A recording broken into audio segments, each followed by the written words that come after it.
Of all the stories that I consider to fall within the paranormal realm, this is probably, or these stories are the ones that really kind of pique my curiosity the most. There's a lot that's known and just a lot more that isn't when it comes to this phenomenon.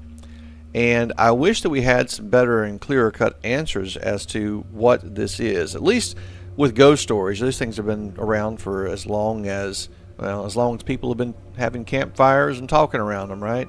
So quite a long time. When it comes to the black-eyed children, though, there's a lot of mystery, and I guess that mystery does produce a little bit of intrigue in the process, doesn't it? And it definitely draws out the investigator within me to want to understand what the black-eyed kids or black-eyed children actually are. And I wish I had some good answers. The closest thing that I could find in terms of historical narrative with regard to the black-eyed children is actually a German phrase which basically means soulless eyes. And there's not a whole lot of lore that I could even find, or history or myth around it to even get some context. Just something that I did come across while doing some of my research. And I definitely think that the phenomenon itself does tend to fit that type of a classification, soulless eyes, because the people who are having these experiences, they do tend to agree that there is something missing from the individuals, from the children primarily, who they are encountering. And I guess you can call that a soul, where the soul seems to be absent. It's like the lights are on in a way. Maybe not, since the people said the lights are the eyes are the windows of the soul. But the lights are on, but nobody's home in a way. And it's like these creatures, these beings, these people, whatever they are, invoke this sense of fear and dread in most cases. Now, I did find at least one instance where the opposite was true, where they actually produced a feeling of peace that I found interesting. We'll cover that on one of our future editions or future episodes for Friday Night Frights. But for that particular one, I did find it interesting that at least someone did actually identify that they had the opposite effect on them for some reason. So what I did was I went through and sourced a few of the stories that are out there circulating regarding relating to the black-eyed children, and I specifically wanted to see what happens whenever the black-eyed kids get inside. So if you're not familiar, what happens in a lot of these encounters, just to kind of summarize, these children will show up on your doorstep. Oftentimes it's at night. Most of the time it's late in the evening, not always. Sometimes these things happen in broad daylight. So don't think that they're only happening at night. But a lot of times they are happening at night, and the child or children, whichever the case may be, and it's usually two or more, will insist upon being allowed into the home. And from what I can tell, that invitation could be rather direct, or it could be implied, at least in a couple of these stories anyways, where the homeowner opens the door and that's the only permission that the black-eyed children need to be able to enter, is just essentially the invitation of an open door. And anyways, if they do manage to get in, what then happens? Most of the time, I would say in all the stories that I've read so far, overwhelmingly, we're talking, again, 99% of the time probably, the children are not permitted or not allowed or do not gain entry into the home or vehicle or place of work, business, whatever. There are a few instances in which they do, and we'll go ahead and cover some of those for your listening pleasure as well. So, if you will, go ahead and grab yourself a beverage of your choosing, sit back, relax, and we're going to dive into the mystery of the black-eyed children. It was just another evening when the knock came at the door. Late evening, to make you wonder, but not so late that it felt ominous. The kind of knock you might dismay if you weren't paying attention. But This person here opened the door, and what they saw had stayed with them ever since. There, standing in the doorway, were two children, silent and still, their heads lowered, as if too shy to look in the eye. It was a quiet neighborhood, and the homeowner thought, why not help? One of them, the taller boy, spoke up and said, "We're lost." He said, his voice steady and confident, "Can we come in? My friend needs to use the toilet." In this situation, the homeowner didn't hesitate. After all, she lived in an area where it was easy to get turned around, and besides, what harm could it be in helping a couple of lost kids? She stepped aside, and they walked in. The one who needed the toilet didn't even look up. He just started past her and up the stairs. She called out to him, directing him that the bathroom was on the right, then turned to the other boy and said that the phone is down the hall, trying to be helpful. But something felt off. She couldn't quite place it at first, just a growing sense of discomfort, like a weight pressing on her chest. It was subtle at first, but it kept building until she couldn't ignore it any longer. A sudden, overwhelming sense of dread came over her, cold and paralyzing, and she began to shake, but she couldn't say why. She followed, the second boy down the hall, trying to steady her nerves. He paused by the phone, as if unsure of what to do next.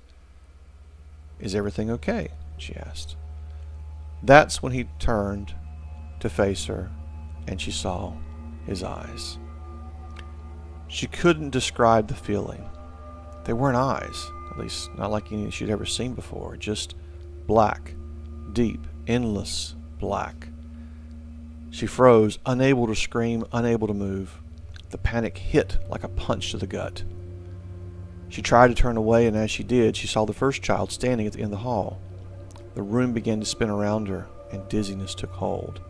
Then, in that chilling, emotionless voice, the second boy spoke, "We've come to collect you." She didn't need to hear more, and she shoved past him, barely able to stand, and ran for the living room. She slammed the door behind her, her heart pounding, mind racing. This was something out of nightmares. This can't be real. But it was happening. For what felt like hours, she stood against the door, trying to calm herself down to think. Finally, fear and adrenaline broke through the haze, and she bolted for the back door. She didn't stop to think about anything. She just ran fast, heart pounding, over the garden fence, and never looked back. Her friend lived close by, so she ran to his house, breathless and terrified, and told him everything. Of course, he didn't believe me at first. Who would? But after some convincing, he agreed to come back. They searched the house from top until bottom, every room, every corner, every place that they might hide. But they were gone. The kids with the black eyes had simply vanished. That night, she couldn't sleep, and ever since then she has this same recurring nightmare. The children standing over her bed, their cold, outstretched hands reaching for her. It feels so real. She prays that she never sees them again. The second story comes to us from Vermont. It was a stormy winter night in 2015. A couple living in rural Vermont experienced a chilling encounter that would haunt them for the rest of their lives. It all began when the wife was woken from her sleep by a loud banging at the door. The snow outside was thick and the roads were treacherous, so her first thought was that someone had been in an accident. Looking out the window, she saw fresh footprints in the snow, but no car. The motion light at the front door flickered, and there, standing in the dark, were two children. They were eerily silent, their heads lowered as if avoiding eye contact. They were dressed strangely, odd, outdated haircuts, and clothing that didn't seem appropriate for the cold. The husband hesitated, but the children insisted that they need help. "Our parents will be here soon," they said. Their voice is almost mechanical. Though wary, the couple let them inside. They offered them warmth and comfort in the middle of the storm, as any good Samaritan might do. But something felt wrong. The house cats, usually curious and friendly, began acting strangely, hissing and hiding. The couple couldn't shake the feeling of dread that hung in the air. It wasn't long before the wife made a horrifying realization. When she looked into the children's eyes, they were pitch black. No lights, just endless void. Suddenly, the children excused themselves, heading to the bathroom together. Moments later, the husband, who had been talking with them, began to bleed from his nose, something he had never experienced before. The power went out and plunged the house into darkness.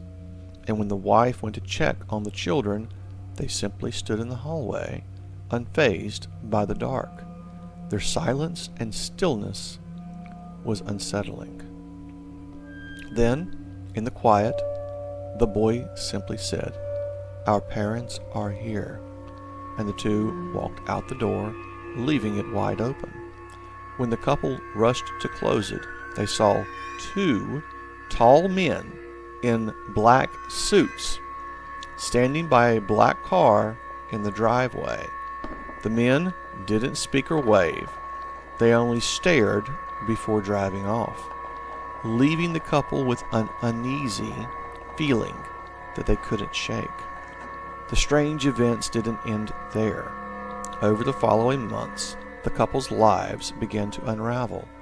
One by one, their cats died in mysterious circumstances. One hemorrhaged, the others simply vanished. The wife and her husband too began to suffer, both experiencing recurring nosebleeds. But it was the husband's diagnosis of an aggressive form of skin cancer that truly struck fear into their hearts. The wife claimed to be in the worst state of health that she had ever experienced. Was it all just a coincidence?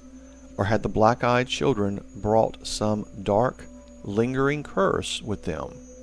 Radiation poisoning, perhaps, as the simple symptoms in both the humans and animals were consistent.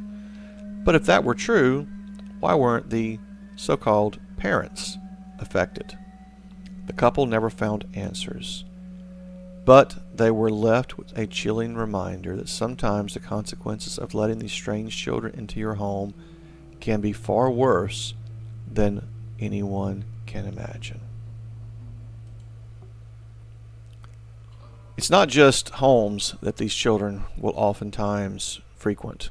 In some cases, it's businesses too. In this next story, we'll hear about a woman who experienced this same phenomenon where she worked at. It was just another day at the office. The small, quiet, business-to-business sales and rental office was tucked away in a rough part of town. She always kept the door locked, especially since she worked alone. The area wasn't the safest after all, and being a young woman in her mid-20s, she learned to be cautious. It was second nature to her by now, locking the door, checking the windows, staying alert. That day, she had stepped outside briefly to head to a sales call. But before she left, she made sure to glance through the tinted glass of the office door to see if anyone was outside. The glass was mirrored, allowing her to see outside but making it nearly impossible for anyone to look in. This gave her a sense of security, a barrier between her and whatever might be lurking out there. She looked out as she always did. Two young men were walking about a block away down the street. They seemed far off, nothing to be concerned about. She thought she could easily make it to her car before they reached her, and no big deal. But when she turned to head out, something shifted. In the blink of an eye, those two boys were much closer. Too close, in fact. It was as if they crossed the entire block in mere seconds, closing the distance between them and the office with unnatural speed. Her breath caught in her throat. It was like her body reacted before her mind could process it. A flood of primal fear swept through her. She didn't know why, but the unease that washed over her felt different from anything that she had ever experienced. It wasn't just anxiety, it was instinct. And that instinct screamed one word: danger. Without thinking, she stepped back and locked the door. She wasn't sure why. She couldn't put it into words, but it felt necessary, as though she had no choice. The pounding started almost immediately. Bam, bam, bam! The glass door shook with each hit, the sound sending a chill through her. Her heart raced, thudding against her ribs. She froze, with her palms sweating, unsure yet what to do. "Let us in. We need a phone," came a voice from the other side of the door. It was a boy's voice, persistent. The boys couldn't have been older than 15. They looked like ordinary teenagers, but something about their presence unsettled her. Their voices, pleading and insistent, didn't sound quite right. She took a step back, her pulse quickening as they continued to bang on the door. "Let us in, please. We need a phone." Her mind raced. She should call the cops, but they hadn't done anything overly threatening. They were just kids after all. Still, the fear gnawed at her inside, a cold, unsettling fear, a feeling that would only grow with each thud of their fists against the glass. She needed to get a better look at them. At least, if things got worse, she could give a description to the police. She cautiously stepped forward, her hand shaking as she pulled the blinds just enough to see through the window. But what she saw made her blood run cold. Their eyes. No whites, no irises, just black.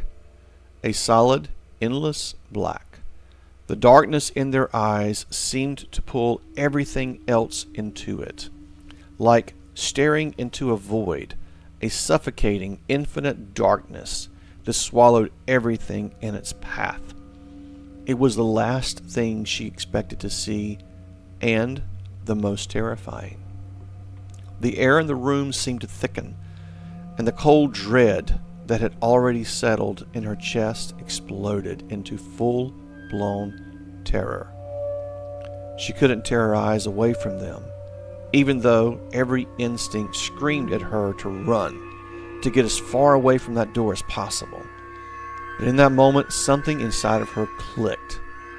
She didn't know why, but she knew exactly what she had to do. "In the name of Jesus Christ, I command you to leave." The words came from her mouth before she even had a chance to think.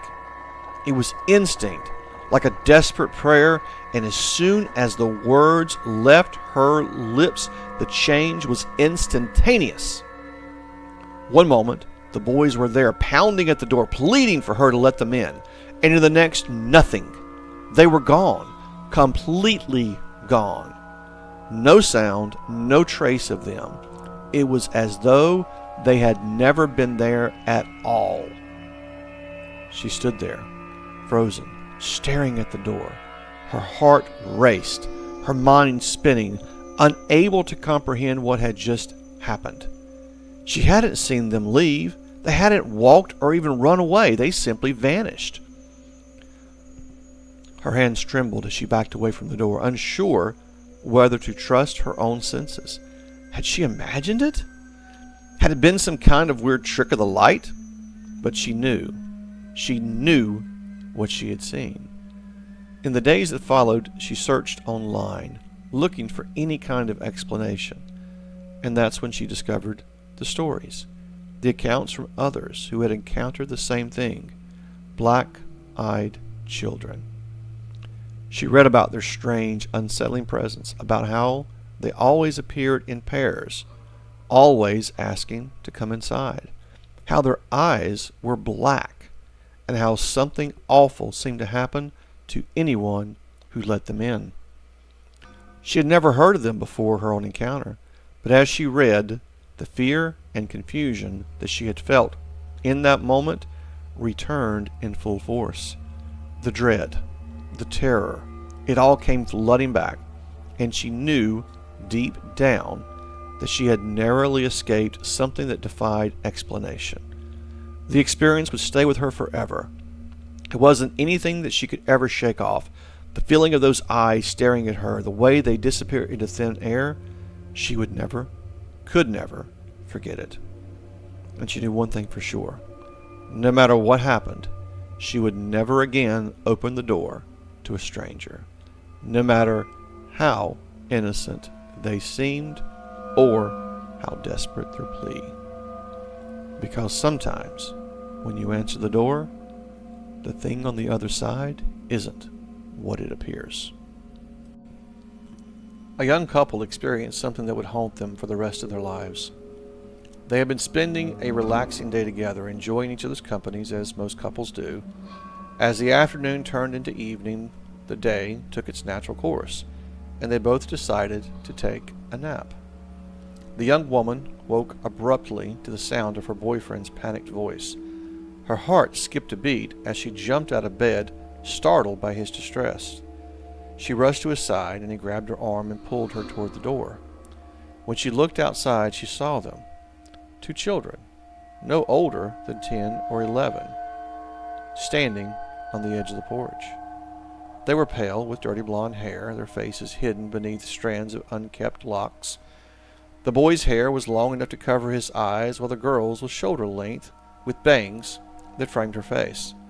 Both of them stood with their heads lowered, refusing to make eye contact. The boy spoke first, his voice soft and strange.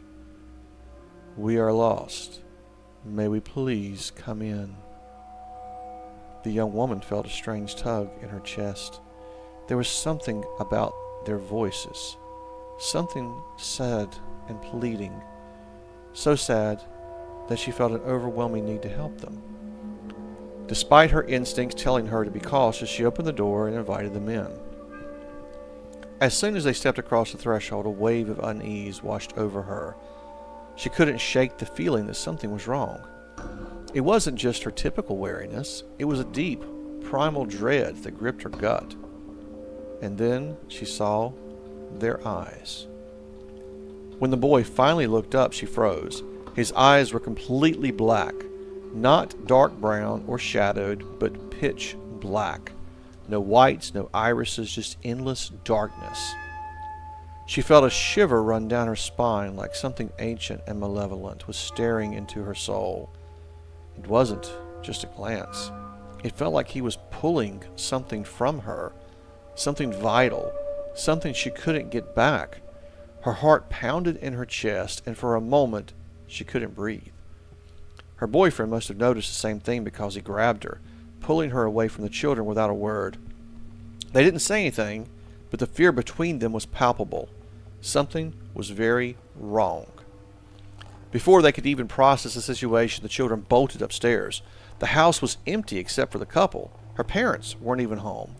The only sound now was the chaos coming from upstairs. Picture frames crashing to the floor, furniture being knocked over, the unmistakable sound of destruction. It felt like the entire upper floor was being torn apart. The couple didn't know what to do. They decided to stay put, hiding in the living room, too afraid to leave, too afraid to confront what was happening.